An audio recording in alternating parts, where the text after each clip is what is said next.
WARBURG effect drives tumor to circulate and metastasize. I looked this week, there's over 30 clinical trials on using the ketogenic diet in cancer studies.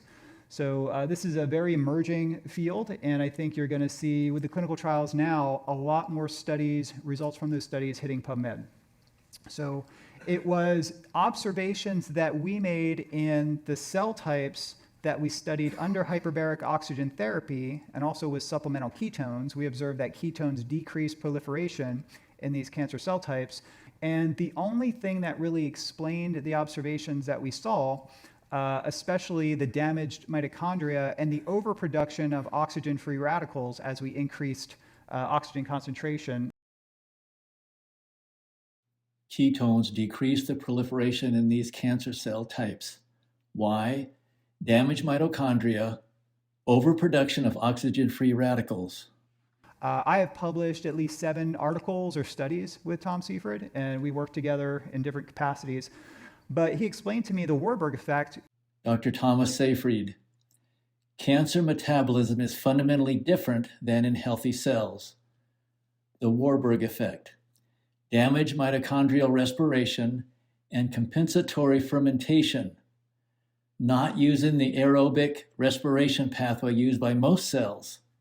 It's less efficient, but it does not require oxygen, so more flexible and allows proliferation by using glucose and glutamine.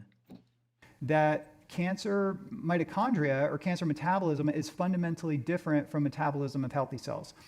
So essentially the WARBURG effect in one sentence is damaged mitochondrial respiration and there's compensatory fermentation. So the basic energy processes that allow a cell to maintain its bioenergetic potential would be oxidative phosphorylation. The mitochondria is making about 88 to 90% of the ATP, the energy currency in the cell.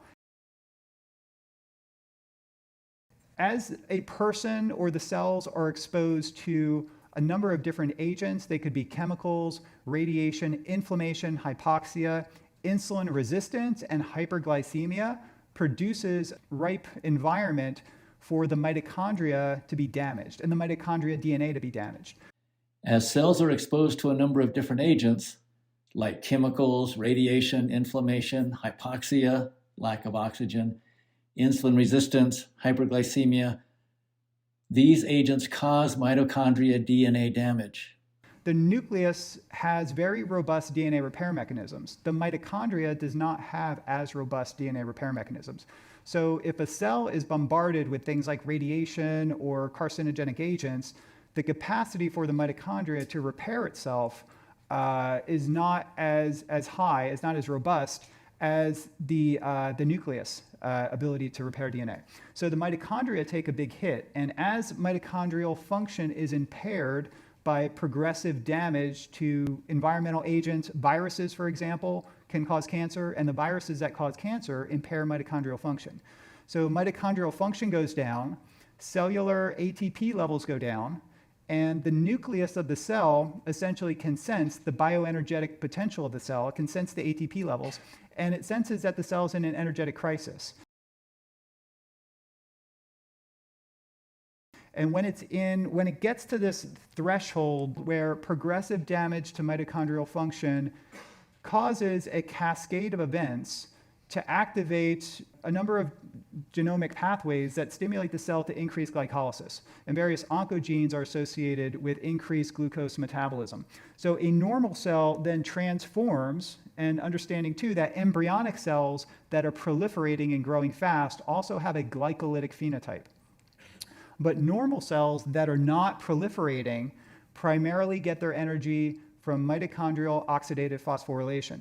When the mitochondria are damaged by a number of different agents, I believe that hyperglycemia, hyperinsulinemia, mitochondrial syndrome is a major driver for this mitochondrial damage. But when a normal cell, when it's activated, it becomes a tumor cell. And there are a number of factors that can drive the WARBURG effect and actually make that tumor an expanding biomass to a large solid tumor and drivers of the Warburg effect can kick on invasiveness and metastasis, where those tumor cells get in circulation and then metastasize, and then it becomes sort of an irreversible process. Stated and summarized, easy to share with loved ones.